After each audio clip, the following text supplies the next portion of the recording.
Hello नमस्कार दोस्तों, स्वागत है आपका सौर्य स्टडी पॉइंट में। दोस्तों, आज का वीडियो बहुत ही इम्पोर्टेंट होने वाला है क्योंकि हम आज इस वीडियो में आपको कराने वाले हैं रीजनिंग के टॉप 20 क्वेश्चन जो कि प्रत्येक एग्ज़ाम में पूछे जाते हैं। तो सेम इसी पैटर्न पर आधारित प्रश्न आपको आपके एग्ज़ाम में देखने को मिलने वाले हैं और यह प्रश्न आपको सभी गवर्नमेंट एग्ज़ाम की दृष्टि से बहुत ही इम्पोर्टेंट साबित होंगे। तो दोस्तों, वीडियो के अंत तक बने रहें। दोस्तों, यदि आप हमारे चैनल पर पहली बार विजिट कर रहे हैं तो हमारे चैनल को सब्सक्राइब कीजिए और चैनल को अपने दोस्तों को भी शेयर कीजिए। वीडियो अच्छी लगे तो वीडियो को लाइक कीजिए और अपने दोस्तों को भी शेयर कीजिए। तो चलिए दोस्तों, ज़्यादा समय ना लेते हुए अपने प्रश्न को करना शुरू करते हैं। आइए पहला प्रश्न देख लेते हैं। दोस्तों, हमारा पहला प्रश्न एनालॉजी से संबंधित प्रश्न है। तो दोस्तों, पहले प्रश्न में हमसे क्या कह रहा है कि नीचे दिए गए विकल्पों में से संबंधित संख्या को ज्ञात कीजिए। और दोस्तों, सभी प्रश्न किसी न किसी गवर्नमेंट एग्जाम में आए हुए हैं, उनका डिस्क्रिप्शन उनके सामने दिया गया है। देखिए, जैसे पहला क्वेश्चन है हमारा एसएससी सीपीओ एसआई में पूछा जा चुका है 2004 में। तो देखिए दोस्तों, पहला क्वेश्चन क्या कह रहा है। पहला क्वेश्चन कह रहा है जिस प्रकार दोस्तों 7 का संबंध किससे है, 50 से, यानी कि जिस प्रकार 7 से कितना आया है, 50 बनाया गया है, उसी प्रकार 11 से दोस्तों क्वेश्चन मार्क के स्थान पर क्या बनेगा, वह हमें पता करना है। तो देखिए दोस्तों, कैसे हम 7 से 50 कैसे ला सकते हैं। तो एक ही, या तो हम क्या करेंगे, या तो हम इसकी मल्टीप्लाई करेंगे या फिर हम इसमें कुछ ऐड करेंगे। तो ये 2-3 तरीके होते हैं। या तो हम किसी चीज़ को बीच का डिफरेंस देखते हैं, या फिर हम उसकी मल्टीप्लाई करते हैं, या फिर सब्ट्रैक्शन करते हैं, एडिशन करते हैं, या फिर डिवाइड करते हैं। तो देखिए दोस्तों, 7 से 50 कैसे आ जाएगा। अगर हम क्या करें दोस्तों, 7 की गुणा किससे कर दें, 7 से ही कर दें, और कितना कर दें दोस्तों, +1 कर दें। तो कितना हो जाएगा, 7 सत्ते 49 और प्लस का 1, तो कितना हो जाएगा दोस्तों, 50 हो जाएगा। सेम यही कंडीशन हम किस में फॉलो करेंगे, 11 के साथ फॉलो करेंगे। तो 11 की मल्टीप्लाई किससे कर देंगे, 11 से कर देंगे, और +1 क्या कर देंगे, ऐड कर देंगे। तो 11 कितना होता है, 121, और +1 तो कितना हो जाएगा दोस्तों, 122 हो जाएगा। 121 और 1 प्लस का कर देंगे तो कितना हो जाएगा, 122, यानी कि क्वेश्चन मार्क के स्थान पर कितना आ जाएगा, 122 आ जाएगा। तो 122 कहाँ दिया है दोस्तों, ऑप्शन 4 में दिया है। तो ऑप्शन 4 हमारा क्या हो जाएगा, सही आंसर हो जाएगा।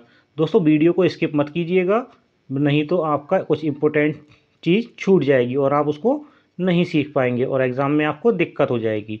तो चलिए दोस्तों, अपना अगला प्रश्न देख लेते हैं। क्वेश्चन नंबर 2 क्या कह रहा है। क्वेश्चन नंबर 2 कह रहा है कि नीचे दिए गए विकल्पों में से संबंधित अक्षर का ज्ञात कीजिए। जो इस दोस्तों नीचे दिए गए विकल्प, 4 विकल्प दिए गए हैं, उनमें से हमें संबंधित अक्षर को ज्ञात करना है। दोस्तों, हमारे ये भी एनालॉजी से संबंधित प्रश्न है।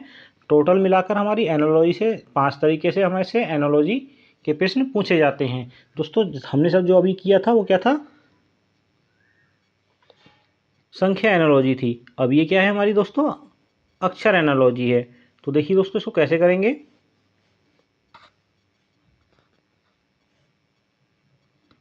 देखिए क्या दिया है, नीचे दिए गए विकल्पों में से संबंधित अक्षर का ज्ञात कीजिए। तो देखिए किसमें आ गया, एसएससी सीपीओ एसआई 26/6/2005 को जो एग्जाम हुआ था उसमें ये प्रश्न पूछा जा चुका है। तो देखिए दोस्तों, जिस प्रकार ADHM का संबंध किससे है, ZWSN से है, तो उसी प्रकार हमें किसका बताना है, CFJO का संबंध क्वेश्चन मार्क के स्थान पर जो है किससे होगा। तो हमको ये बताना है कि इसका संबंध इससे किस प्रकार है। तो देखिए दोस्तों, देखने से ही पता लग रहा है। देखो, उसका फर्स्ट लेटर क्या है, ए है, इसका फर्स्ट लेटर क्या है, जेड है, यानी कि ए का जो अपोजिट लेटर है वो क्या है, जेड है। डी का जो अपोजिट लेटर होता है वो दोस्तों क्या होता है, डब्ल्यू होता है। एच का जो अपोजिट लेटर होता है दोस्तों क्या होता है, एस होता है। एम का अपोजिट लेटर क्या होता है, एन होता है। देखिए दोस्तों, जब भी हम इसकी कोडिंग डिकोडिंग के लिए इसके ABCD की जो प्लेस वैल्यू याद करते हैं वो कैसे करते हैं दोस्तों, ए का अपोजिट जेड ऐसे, यानी कि ABCDEFGHIJKL और M। अब यहाँ से क्या हो जाएगा, इसके अपोजिट लेटर्स हो जाएंगे, यही 13 लेटर यहाँ आ गए। तो 13 MNOPQRSTUVWX और Y। देखिए, ये इसका अपोजिट हो गया, ये इसका अपोजिट हो गया, डी का अपोजिट W हो गया, ई का अपोजिट B हो गया। तो ऐसे ये सब लेटर क्या है, एक दूसरे के अपोजिट हो जाते हैं। ठीक है, तो ऐसे देखिए ए का अपोजिट क्या है, जेड है, ऐसे डी का अपोजिट क्या है, डब्ल्यू है। ठीक है, तो इसी तरीके से इसमें क्या है, सारे लेटर अपोजिट है। तो ऐसे ही सी का अपोजिट दोस्तों क्या हो जाएगा, देखिए सी का अपोजिट क्या होगा, देखो सी का अपोजिट क्या दिया है, एक्स दिया है, तो क्या हो जाएगा, एक्स हो जाएगा। एफ का अपोजिट क्या होगा, एफ का अपोजिट यू हो जाएगा। जे का अपोजिट क्या होगा, जे का अपोजिट क्यू हो जाएगा। एस ओ का अपोजिट क्या होगा, एल हो जाएगा। ठीक है, तो क्या हो जाएगा, Q U x you Q L, यानी कि ऑप्शन सी में हमारा दिया है एक्स यू क्यू एल, यही हमारा क्या हो जाएगा, सही आंसर हो जाएगा। समझ गए दोस्तों। आइए अगला क्वेश्चन देख लेते हैं, क्वेश्चन नंबर 3। क्वेश्चन नंबर 3 कह रहा है दोस्तों हमसे, नीचे दिए गए विकल्पों में से संबंधित शब्द को चयन कीजिए, यानी कि संबंधित शब्द का हमें क्या करना है, चयन करना है। दोस्तों जिस प्रकार हमारा क्या दिया गया है कि कैमरे का संबंध किससे है, जिस प्रकार कैमरे का संबंध किससे है, लेंस से है, उसी प्रकार फ्लैश का संबंध हमें बताना है। तो देखिए दोस्तों कैमरे का संबंध लेंस से किस प्रकार है, देखिए कैमरे में किस चीज़ का उपयोग होता है, लेंस का उपयोग होता है। ऐसे ही फ्लैश जो होती है दोस्तों, उसमें किसका उपयोग होता है, बल्ब का उपयोग होता है, यानी कि ऑप्शन ए हमारा क्या हो जाएगा, सही आंसर हो जाएगा। आइए दोस्तों अगला क्वेश्चन देख लेते हैं, क्वेश्चन नंबर 4। क्वेश्चन नंबर 4 दोस्तों हमारा दिशा और दूरी से संबंधित प्रश्न है। बहुत ही अच्छा प्रश्न है, ध्यानपूर्वक करेंगे दोस्तों इसको। देखिए क्वेश्चन में हमसे क्या कह रहा है, एक पर्यटक पश्चिम की ओर 10 किलोमीटर यात्रा करता है। ठीक है, क्वेश्चन को देखो पढ़ने में टाइम वेस्ट नहीं करना है, एक एक लाइन पढ़ते जाएंगे, क्वेश्चन को बनाते जाएंगे। ठीक है, तो देखिए दोस्तों क्या कह रहा है कि एक पर्यटन पश्चिम की ओर 10 किलोमीटर यात्रा करता है। तो 10 किलोमीटर की यात्रा करता है कहाँ, पश्चिम की ओर। तो दोस्तों पश्चिम हमारा किस साइड होता है, ये साइड हमारी क्या होती है, पश्चिम होती है। ठीक है, और कितना चल रहा है, 10 किलोमीटर चल रहा है, तो 10 किलोमीटर चल जाएगा। ठीक है, आगे कह रहा है और बाएं घूमकर, अब हमारा बायां किधर है दोस्तों, बाएं घूमकर, अब हम ऐसे इस ओर मुंह करेंगे तो हमारा बायां कहाँ होगा, नीचे की तरफ होगा, तो यानी कि बायां ये बन जाएगा। कितना चल रहा है, 4 किलोमीटर चल रहा है, तो 4 किलोमीटर चला देंगे। आगे कह रहा है फिर पूर्व की ओर 4 किलोमीटर की यात्रा करता है। फिर उसके बाद क्या करता है, पूर्व की ओर। अब हमारा पूर्व किस साइड होगा, पूर्व हमारा इस साइड है। ठीक है, तो पूर्व की ओर घूम जाता है और कितना यात्रा कर देता है, 4 किलोमीटर की यात्रा करता है। तो पूर्व की ओर घूमा और 4 किलोमीटर की यात्रा कर ली। आगे कह रहा है फिर दाएं घूमकर 5 किलोमीटर की यात्रा करता है। अब दाएं घूमेगा, दाएं हमारा किधर होगा, नीचे की साइड होगा, तो दाएं घूमेगा कितनी यात्रा कर रहा है, 5 किलोमीटर की यात्रा कर रहा है। बाद में वह बाएं घूमकर 6 किलोमीटर की यात्रा करता है। तो बाएं घुमा देंगे इसको, और कितनी मीटर की, 6 किलोमीटर की, तो 6 किलोमीटर की यात्रा कर रहा है। ठीक है, 6 किलोमीटर है ये उसको। ये आगे कह रहा है अब वह अपने प्रारंभिक स्थान से किस दिशा में है। दोस्तों प्रारंभिक स्थान ये था, अब ये किस दिशा में है, तो ये दिशा हो गई, और ये दिशा कौन सी होती है दोस्तों, दक्षिण की दिशा में है। ठीक है, तो कहाँ है, दक्षिण दिशा में, यानी ऑप्शन डी हमारा क्या हो जाएगा, सही आंसर हो जाएगा, दक्षिण। आइए दोस्तों अगला क्वेश्चन देख लेते हैं, क्वेश्चन नंबर 5। क्वेश्चन नंबर 5 कह रहा है दोस्तों, यदि माइनस का अर्थ क्या है, हमसे कह रहा है, देखिए क्या कह रहा है कि माइनस का अर्थ क्या है, भाग है, प्लस का अर्थ है गुणा, और भाग का अर्थ क्या है, घटाना है, गुणा का अर्थ है जोड़ना। तो निम्नलिखित में से कौन सा समीकरण सही है। ठीक है, तो देखिए दोस्तों इनको सबको हम जैसे जैसे हम इसको सॉल्व करते रहेंगे, वैसे वैसे हमारी प्रैक्टिस हो जाएगी और हमको ये पता लग जाएगा। वरना ऐसे क्वेश्चनों को हम क्या करते हैं, चारों ऑप्शनों में पुट कर देखते हैं। ठीक है, हम इसको पहले ही पुट कर चुके हैं, तो इसमें कौन सा आंसर आपका सही हो जाएगा, देखो ऑप्शन सी आपका सही आंसर हो जाएगा। देखो एक बार चेक कर लेते हैं, इसको आपको इस वैल्यू को आपको पुट करके रख कर ही पता लगेगा दोस्तों कौन सा ऑप्शन सही है। ठीक है, इसको हम पहले ही कर चुके हैं, तो इसको हम आपको करके दिखा देते हैं। देखिए दोस्तों क्या है कि 19, अब प्लस का चिन्ह है, तो ऑप्शन सी हम देख रहे हैं ना, ये हमारा सी ऑप्शन है। ठीक है, तो देखिए 19 के बाद क्या है, प्लस आया, तो प्लस का अर्थ क्या है दोस्तों, गुणा है, गुणा कितना आ जाएगा, 5 प्लस 4, तो प्लस का अर्थ क्या है, गुणा है, तो गुणा का अर्थ कितना, 4 प्लस का।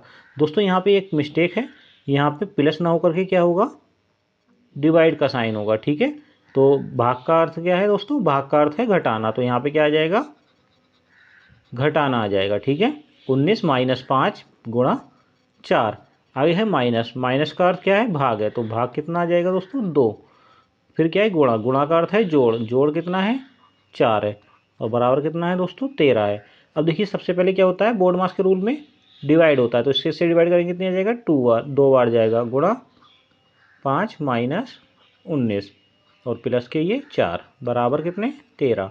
अब देखिए अब क्या होगा, सबसे पहले मल्टीप्लाई होगा, तो मल्टीप्लाई कितना हो जाएगा 10 माइनस कितना 19 और प्लस 4 बराबर कितना होगा 13। तो देखिए 19 और 4 कितने हो गए 23, दोनों प्लस किए तो जोड़ दिए, और ये कितना है माइनस का 10 बराबर कितना 13। तो 23 में से 10 जाएगा तो कितना बचेगा 13 बचेगा, तो 13 बराबर 13। समझ में आ गई बात। तो 13 बराबर 13 यानी कि हमारा ऑप्शन सी हमारा क्या हो जाएगा, सही हो जाएगा। चलिए अगला क्वेश्चन देख लेते हैं, क्वेश्चन नंबर 6। क्वेश्चन नंबर 6 दोस्तों रक्त संबंध से प्रश्न है, यानी कि ब्लड रिलेशन से हमारे संबंधित प्रश्न है। बहुत ही आसान प्रश्न है और बहुत ही ध्यानपूर्वक इसको करेंगे। देखिए ए बी का पिता है, सी बी की पुत्री है, आगे कह रहा है डी बी का भाई है, ई ए का पुत्र है, तो ई और सी और ई के बीच में क्या संबंध है ये हमें बताना है। तो देखिए दोस्तों क्या कर रहा है, सबसे पहली लाइन में क्या कर रहा है, ए बी का पिता है, तो ए क्या है पिता है किसका, बी का पिता है, तो यहाँ पे ए बना देंगे, ए पिता है किसका बी का, तो ए कौन है पिता है, ठीक है। आगे कह रहा है सी बी की पुत्री है, तो बी की पुत्री कौन है, सी है, पुत्री हमेशा नीचे की तरफ बनती है, ठीक है, तो ये कौन है पुत्री है, ठीक है। या तो ये क्या होंगे, या तो ये इनके ये पुत्र होगा या फिर क्या होगा पुत्री होगी जब इनके पिता हैं तो, ठीक है। आगे देखिए आगे कह रहा है डी बी का भाई है, डी क्या है वो बी का भाई है, तो बी का भाई कौन है डी है। आगे कह रहा है ई ए का पुत्र है, ई क्या है वो ए का पुत्र है, ई भी क्या है ए का पुत्र है, तो ये कौन है पुत्र है, ठीक है। आगे कह रहा है सी और ई के बीच क्या संबंध है, यानी कि सी और ई के बीच, यानी कि इसका संबंध हमें बताना है कि सी का ई से क्या संबंध है। देखिए दोस्तों ये क्या है इनका पुत्र है, और बी किसका पुत्र है ए का पुत्र है, और ए का ही पुत्र कौन है ई है, यानी कि ये तो या तो ये भाई बहन होंगे, है ना, ये कौन होंगे भाई बहन होंगे, और ये क्या है इनका भाई है, तो सी ये इनकी पुत्री है, ये इनका मतलब पुत्र है, तो ई का कौन होगा या तो चाचा हो, चाचा क्या होगा ई का चाचा भतीजे, चाचा और भतीजे का इनका रिश्ता होगा। सी का ई से क्या संबंध होगा, सी का ई से संबंध क्या है भतीजी का, और चाचा का संबंध है ई का, ठीक है। ई और सी के बीच किसका चाचा और भतीजे का संबंध है, तो ऑप्शन सी हमारा क्या हो जाएगा सही आंसर हो जाएगा। आइए अगला क्वेश्चन देख लेते हैं, क्वेश्चन नंबर 7। क्वेश्चन नंबर 7 दोस्तों क्या कह रहा है कि दिए गए समुच्चय, दोस्तों समुच्चय की जगह क्या होगा समुच्चय होगा, तो दिए गए समुच्चय क्या है, हमारे पास एक समुच्चय दिया गया है यानी कि 5, 9 और 16, तो 5 और 9 16 में हमें क्या संबंध दिख रहा है, जो संबंध दोस्तों इन सब में होगा वही संबंध हमें चारों ऑप्शनों में से देखना है। देखिए इनका संबंध ज्ञात करने के लिए या तो हम इसमें मल्टीप्लाई करके देखते हैं कि 9 कैसे आ रहा है, 9 से 16 किस प्रकार आ रहा है। तो देखिए सबसे पहले तो हम इसका डिफरेंस देख लेते हैं कि इनके बीच में कितना डिफरेंस है, +4 का डिफरेंस है, और 9 से 16 के बीच में कितना डिफरेंस है दोस्तों +7 का डिफरेंस है, ठीक है। तो दोस्तों 5 से 9 तक जाएंगे तो कितना प्लस हो रहा है +4 हो रहा है, 9 से 16 तक जाने के लिए कितना प्लस होगा, 9 से 16 में पहुंचने के लिए 9 + 7 16 होते हैं, ठीक है। तो यहाँ पे 4 का डिफरेंस है और यहाँ पे 7 का डिफरेंस है, तो हम चारों ऑप्शनों में देखेंगे दोस्तों किसमें ये रूल फॉलो हो रहा है। तो देखिए दोस्तों हमें देखने से पता लग रहा है, देखो 4 से 4 जोड़ेंगे तो 8 आ जाएगा, 8 से 7 जोड़ेंगे तो 15 आएगा, तो ये तो हमारा फुलफिल नहीं हो रहा है, तो ये गलत हो जाएगा। 6 और 4 10 होते हैं, गलत हो गया, 9 है। 7 और 4 11, देखिए 7 से 4 तक जो 4 प्लस करेंगे तो कितना आ जाएगा 11 आ जाएगा, और 11 में 7 प्लस करेंगे तो कितना आ जाएगा 18 आ जाएगा, यानी कि यही हमारा क्या हो जाएगा सही आंसर हो जाएगा। चलिए अगला क्वेश्चन देख लेते हैं, क्वेश्चन नंबर 8। क्वेश्चन नंबर 8 कह रहा है दोस्तों एक लड़का एक कक्षा में 50 लड़कों में से 40 का औसत 80 किलोग्राम है और शेष का औसत 90 किलोग्राम है, सारी कक्षा का औसत भार कितना होगा। तो देखिए दोस्तों हमसे क्या कह रहा है कि 50 लड़कों का जो औसत भार है वो औसत है 50 लड़कों में से 40 का, तो 40 का जो औसत है वो कितना है 80 किलोग्राम है, ठीक है। तो 40 का जो औसत है वो कितना है 80 किलोग्राम है, तो लिख देंगे दोस्तों 40 का जो औसत है वो कितना है 80 किलोग्राम है, और हमसे सभी का पूछ रहा है, तो सभी का पूछ रहा है यानी कि दोनों का औसत हमें जो शेष बचे हुए लड़कों का और सभी और 40 लोगों का औसत दोनों का बता दें। देखो 40 का औसत ये आ गया, और बाकी शेष कितने बचे 40 का है, टोटल लड़के कितने हैं 50 हैं, 50 में से 40 जाएंगे कितने बचेंगे 10 बचेंगे, तो 10 लड़कों को कितना है 90 किलोग्राम है। टोटल लड़के कितने हैं 50 हैं। ठीक है, तो 4 अट्ठे 32 यानी कि 3200 प्लस 9 धाम 90 यानी कि 900 बटे 50। ये टोटल लड़कों का हमारा औसत किलोग्राम भार आ जाएगा। तो देखो 3200 और 900 कितने हो गए दोस्तों 4100 हो गए। 4100 बटे 50, एक जीरो से एक जीरो कैंसिल, 5 से 100 काटेंगे कितनी बार जाएगा 8 बार जाएगा, 5 अट्ठे 40 और 5 दूनी 10 यानी कि कितना हो जाएगा दोस्तों 82। तो 82 हमारा सही आंसर हो जाएगा, यानी कि उसमें औसत किलोग्राम भार कितना हो गया 82 किलो हो गया। चलिए अगला क्वेश्चन देख लेते हैं, क्वेश्चन नंबर 9। क्वेश्चन नंबर 9 में दोस्तों कह रहा है कि नीचे दिए गए विकल्पों में से विषम शब्द का चयन कीजिए। दोस्तों ये विषम शब्द हमारे 4 तरीके से पूछा जाता है, या तो हमसे विषम शब्द पूछ लेगा, विषम अंक पूछ लेता है, या फिर विषम अक्षर पूछ लेता है। ठीक है, तो दोस्तों सबसे पहला जो टाइप है वो क्या है, सब विषम शब्द को चयन करना है। तो विषम शब्द क्या है दोस्तों, इन जो 4 ऑप्शन दिए गए हैं इनमें से सबसे अलग कौन सा है। देखिए टेलीफोन है, क्या किसके लिए यूज होता है, किसी की बातें करने के लिए या फिर बातें सुनने के लिए। टेप रिकॉर्डर क्या होता है, बातें सुनने के लिए होता है। ट्रांजिस्टर क्या होता है, बातें सुनने के लिए होता है। जबकि जो टेलीस्कोप होता है दोस्तों वो दूर रखी चीज़ों को देखने के लिए टेलीस्कोप का यूज़ करते हैं। तो यानी कि ऑप्शन डी हमारा क्या हो जाएगा, सही आंसर हो जाएगा। चलिए अगला क्वेश्चन देख लेते हैं, क्वेश्चन नंबर 10। क्वेश्चन नंबर 10 कह रहा है नीचे दिए गए विकल्पों में से विषम संख्या का चयन कीजिए। तो दोस्तों विषम संख्या का चयन करना है हमें। देखिए पहला क्वेश्चन हमसे क्या कह रहा है, देखो 13 का अगर हम 13 गुणा क्या कर दें 9 कर दें तो 13 निमा क्या हो जाएगा 117।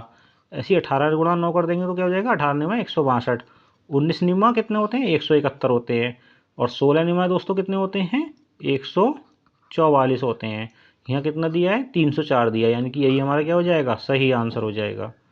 आइए दोस्तों अगला क्वेश्चन देख लेते हैं, क्वेश्चन नंबर 11। क्वेश्चन नंबर 11 कह रहा है नीचे दिए गए विकल्पों में से विषम अक्षर का चयन कीजिए। दोस्तों हमें यहाँ विषम अक्षर बताना है। देखिए डी से अगर हम सी तक जाएंगे तो कितना माइनस प्लस होगा, तो देखिए कितना माइनस हो रहा है, सी पहले आता है और डी बाद में आता है। तो डी से सी की ओर जा रहे हैं तो क्या हो जाएगा -1 हो जाएगा। सी से एफ की ओर जाएंगे तो कितना हो जाएगा +4 हो जाएगा, यानी कि सी के बाद क्या आता है डी ई एफ कितना होगा प्लस, बोलो बोलो +3 होगा, सॉरी 4 नहीं होगा, कितना होगा +3। देखो सी से सी के बाद डी ई एफ, तो तीसरे नंबर पे एफ आ जा रहा है। और एफ से अगर जी तक जाएंगे तो कितना प्लस होगा +1 हो जा रहा है। ठीक है, ऐसे ही देखो ई से एफ से ई तक जाएंगे तो क्या हो जाएगा -1। एफ से एच तक जाएंगे तो क्या हो जाएगा +3। एच से आई तक जाएंगे तो +1। ऐसे ही देखिए एच से जी तक जाएंगे तो क्या हो जाएगा, एच से जी के बीच में कितना डिफरेंस है -1 का डिफरेंस है। जी से आई तक कितना डिफरेंस है दोस्तों +2 का डिफरेंस है। और आई से के बीच में कितने डिफरेंस है +2 का डिफरेंस है। ठीक है, ऐसी देखिए जे से आई तक जाएंगे तो कितना माइनस करना पड़ेगा -1। आई से एल तक जाएंगे तो +3। एल से एम तक जाएंगे तो +1। तो देखिए दोस्तों यहाँ पे समय में क्या हो रहा है -1 +3 +1 हो रहा है, जबकि ऑप्शन 3 में क्या हो रहा है -1 +2 +2 हो रहा है। तो यानी कि ऑप्शन सी हमारा क्या है विषम है। तो ऑप्शन सी हमारा सही आंसर हो जाएगा। आइए अगला क्वेश्चन देख लेते हैं दोस्तों, क्वेश्चन नंबर 12। क्वेश्चन नंबर 12 कह रहा है दोस्तों यदि आने वाला परसों, दोस्तों क्या कह रहा है यदि आने वाला परसों रविवार है तो गत कल से 3 दिन पहले कौन सा दिन था। तो देखिए आने वाला परसों यानी कि परसों क्या था, देखो परसों क्या है संडे है। ठीक है, तो परसों अगर संडे है तो आज क्या है, आज क्या दिन होगा, आज होगा फ्राइडे। आज फ्राइडे हो गया, तो जब आज फ्राइडे है तो कल क्या होगा, यानी कि सब बीते हुए कल की बात हो रही है। तो कल क्या होगा, कल होगा थर्सडे, थर्सडे होगा यानी कि गुरुवार होगा। ठीक है, आगे देखिए अब हमसे कह रहा है कि गत कल से 3 दिन बाद का दिन। तो गत कल से यानी कि गुरुवार है, इससे 3 दिन बाद, इससे 3 दिन बाद कौन सा होगा, देखो 3 दिन के बाद का मतलब यानी कि पीछे का दिन। ठीक है, तो इससे पहले क्या होगा वेडनेसडे होगा, वेडनेसडे से पहले क्या होगा ट्यूसडे होगा, TUESDAY ट्यूसडे होगा। ठीक है, और ट्यूसडे से पहले क्या होगा तीसरा दिन मंडे होगा। तो मंडे ही हमारा क्या हो जाएगा सही आंसर, देखो 1 2 3 दिन हो गया, तो तीसरा दिन कौन सा हो जाएगा मंडे यानी कि सोमवार हो जाएगा। तो सोमवार हमारा क्या हो जाएगा, सही आंसर हो जाएगा। आइए अगला क्वेश्चन देख लेते हैं, क्वेश्चन नंबर 13। क्वेश्चन नंबर 13 कह रहा है निम्नलिखित श्रेणी में लुप्त संख्या ज्ञात कीजिए। दोस्तों हमें एक श्रेणी दी हुई है, इसमें क्या हो रहा है कि लुप्त संख्या ज्ञात करना है। देखो जब भी हमें कोई लुप्त संख्या ज्ञात करनी होती है किसी श्रेणी में, तो या तो हम क्या करते हैं उनके बीच का डिफरेंस देखते हैं, या फिर देखते हैं कि कोई नंबर किसी का स्क्वायर तो नहीं है, या फिर इनके बीच का डिफरेंस देखते हैं, या फिर इनके बीच में कितना प्लस करके, कितना माइनस करके, कितना डिवाइड करके नेक्स्ट लेटर आ रहा है, तो ये देखते हैं। तो इसमें हमें क्या करेंगे दोस्तों, जब भी हमारा कोई ऐसा श्रेणी दी हो जिसमें लेटर क्या हो, तेजी से घट रहे हो, तो उसमें क्या करते हैं दोस्तों, देखिए 100 से 52 किस प्रकार आ सकता है। देखिए अगर हम क्या करें 100 का आधा कर दें, तो 100 का आधा कर देंगे तो कितना हो जाएगा, 100 को 2 से डिवाइड कर देंगे कितना आ जाएगा 50, और 50 में प्लस 2 कर देंगे तो कितना आ जाएगा 52। ठीक है, यानी कि भाग 2 प्लस 2। ठीक है, ऐसे ही 52 को 28, 52 से 28 किस प्रकार आया है, तो 52 में क्या करेंगे भाग कर देंगे 2 से, और प्लस क्या कर देंगे 2 कर देंगे। 2 से भाग करेंगे कितना आ जाएगा 26, और 26 में जो जोड़ेंगे तो कितना आ जाएगा 28। ऐसे ही 28 से 16 किस प्रकार आएगा, देखो भाग के 28 को 2 से भाग कर देंगे कितना आ जाएगा 14, और 14 में 2 प्लस कर देंगे तो कितना आ जाएगा 16। ऐसे ही 16 से 10 लाने के लिए क्या करना पड़ेगा, भाग क्या करना पड़ेगा 2 से, और 2 ही क्या कर देंगे प्लस, तो 2 से भाग करेंगे तो 8 आ जाएगा, 8 में 2 जोड़ेंगे तो प्लस आ जाएगा 10। ठीक है, ऐसे देखिए 8 10 है, 10 को 2 से डिवाइड करेंगे कितना आ जाएगा 5, और 5 में प्लस 2 कर देंगे कितना आ जाएगा 7, यानी कि क्वेश्चन मार्क के स्थान पर कितना आ जाएगा 7 आ जाएगा। तो ऑप्शन बी हमारा सही आंसर हो जाएगा। आइए अगला क्वेश्चन देख लेते हैं, क्वेश्चन नंबर 14। क्वेश्चन नंबर 14 कह रहा है नीचे दी गई श्रेणी को निम्नलिखित में से कौन सा अक्षर समूह पूरा करेगा। तो देखिए दोस्तों इसमें जो श्रेणी दी गई है उसको देखने से ही पता लग रहा है कि देखिए इसमें क्या दिया है BCDE, तो यहाँ पे क्या दिया है ई पहले, देखो इसका जो लास्ट लेटर है वो कहाँ आ गया है पहले आ गया है, और बाकी शुरू के लेटर सब ऐसे ही आ गए हैं। ठीक है, तो ऐसे ही सेम आगे आगे क्या हो रहा है, देखिए आगे इसका लास्ट लेटर क्या हो रहा है पहले आ जा रहा है, और जो शुरू के 3 लेटर हैं वो उसके आगे जुड़ जा रहे हैं। ठीक है, ऐसे ही इसका देखिए लास्ट लेटर है वो पहले आ गया है, और जो शुरू के 3 लेटर हैं वो इसके बाद में लगा दिए गए हैं। तो ऐसे ही क्या होगा अगली बार में, ये बी होगा जो सबसे पहले आ जाएगा, और जो शुरू के 3 लेटर है वो इसके आगे जुड़ जाएंगे CDE, यानी कि BCDE कंप्लीट बन गया। तो ऑप्शन बी हमारा क्या हो जाएगा सही आंसर हो जाएगा। चलिए अगला क्वेश्चन देख लेते हैं, क्वेश्चन नंबर 15। क्वेश्चन नंबर 15 कह रहा है कि एक कूट भाषा में पेन को NZO लिखा जाता है और BARK को SCTSL लिखा जाता है, तो उसी भाषा में प्रैंक को क्या लिखा जाएगा, यानी किस प्रकार लिखा जाएगा। तो देखिए दोस्तों इन्होंने क्या किया है कि देखो पी का ना तो अपोजिट एन होता है, ना ही इनके बीच का डिफरेंस हमें करना है। ठीक है, तो इसमें सीधे सीधे इन्होंने कोडिंग दे दिया गया है दोस्तों, पी का जो कोड करा गया है इन्होंने एन कर दिया है, ई का कोड जेड कर दिया है, और एन का कोड ओ कर दिया है। तो सेम ऐसे ही बी का कोड सी कर दिया है, ए का टी, और एस का आर, और के का एल कोड कर दिया गया है। तो ऐसे इसी प्रकार पी का जो कोड है वो दोस्तों क्या हो जाएगा, पी को इन्होंने क्या लिखा है एन लिखा है, तो पी की जगह क्या लिख देंगे एन। आर का कोड क्या है आर का कोड इन्होंने एस लिखा है, तो आर का कोड क्या हो जाएगा एस हो जाएगा। ए का कोड क्या है टी है, एन को क्या कोड किया गया है दोस्तों, एन को कोड किया गया है पी में। ठीक है, और के का कोड क्या है, के का कोड है एल, तो एल NSTPL, NSTPL दोस्तों कहाँ है, सॉरी दोस्तों एन का कोड पी नहीं किया गया है, एन का जो कोड है वो ओ दिया गया है। ठीक है, तो एन का कोड क्या दिया गया है ओ दिया गया है। ठीक है, तो NSTOL दोस्तों ऑप्शन सी में दिया गया है, यही हमारा सही आंसर है।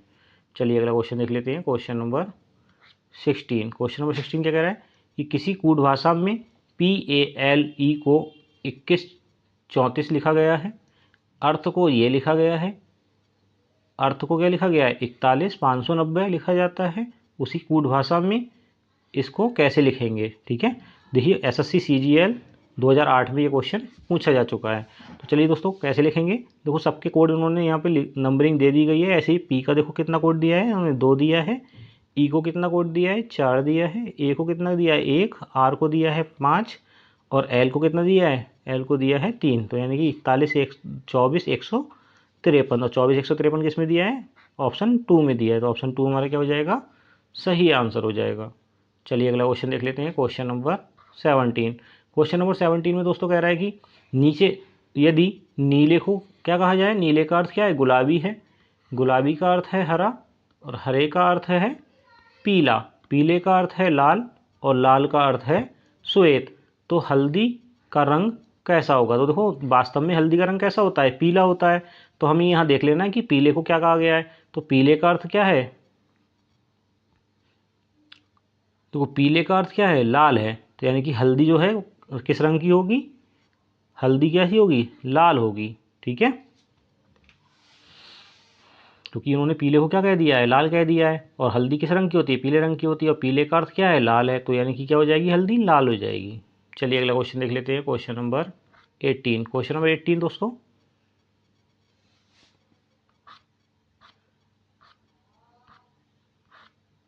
क्वेश्चन नंबर 18, क्वेश्चन नंबर 18 कह रहा है कि लुप्त संख्या ज्ञात कीजिए। दोस्तों हमें कुछ डायग्राम दिए गए हैं, इनमें हमें कुछ नंबरिंग दी हुई है, इनमें से हमें क्या बताना है, लुप्त संख्या क्या होगी। तो देखिए दोस्तों, अगर हम क्या करें, देखो सबसे 13 से 26 लाने के लिए क्या करना पड़ेगा, मल्टीप्लाई 2 हो रही है। ठीक है, ऐसे ही देखिए 24 से 48 लाने के लिए क्या हो रही है, मल्टीप्लाई 2 हो रही है। ठीक है, ऐसे ही 16 से 32 लाने के लिए क्या हो रहा है, मल्टीप्लाई 2 हो रहा है। तो ऐसे ही नेक्स्ट में देख लेंगे, देखो देखो 48 से 96 लाएंगे किस प्रकार, यानी कि मल्टीप्लाई 2 करेंगे। 32 से 64 किस प्रकार लाएंगे, मल्टीप्लाई 2 कर देंगे, तो 32 से 64 हो जाएगा, 32 दूनी 64। तो ऐसे ही सेम इसमें फॉलो कर देंगे। अगर हम 26 की गुणा 2 से कर देंगे तो यहाँ पे कितना आ जाएगा, 52 आ जाएगा। तो 52 देख लीजिए हमारा किसी ऑप्शन में दिया है, तो ऑप्शन डी में हमें 52 दिया हुआ है, यही हमारा सही आंसर हो जाएगा, 52। आइए दोस्तों अगला क्वेश्चन देख लेते हैं, क्वेश्चन नंबर 19।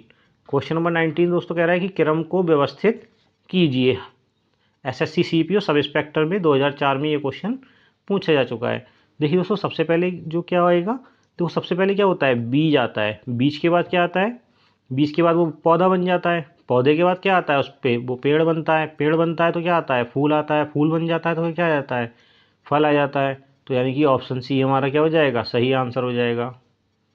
चलिए अगला क्वेश्चन देख लेते हैं, क्वेश्चन नंबर 20। क्वेश्चन नंबर 20 कह रहा है कि क्रम को व्यवस्थित कीजिए। एसएससी सीपीओ एसआई 2004 में ये क्वेश्चन पूछा जा चुका है। तो देखिए दोस्तों, सबसे पहले क्या होगा, देखिए सबसे पहले क्या हो जाएगा, तो सबसे पहले क्या बनेगा, अंडा बनेगा। ठीक है, क्या होगा, अंडा बनेगा, अंडे से क्या होगा, कृमि होगा, कृमि के बाद क्या होगा, कोया, कोया के बाद क्या बन जाएगी, वो तितली बन जाएगी। यानी कि ऑप्शन डी हमारा सही आंसर हो जाएगा, ऑप्शन 4 हमारा सही आंसर हो जाएगा। दोस्तों इस तरीके से हमने ये 20 क्वेश्चन कंप्लीट कर लिए हैं। अब आप कमेंट करके बताएं कि आपको प्रश्न कैसे लगे। यदि आपको प्रश्न अच्छे लगे हैं तो हमारी वीडियो को लाइक कीजिए और चैनल को सब्सक्राइब कीजिए। मिलते हैं अगर नेक्स्ट वीडियो में और अच्छे अच्छे प्रश्नों के साथ। वीडियो के अंत तक बने रहने के लिए आप सभी का धन्यवाद।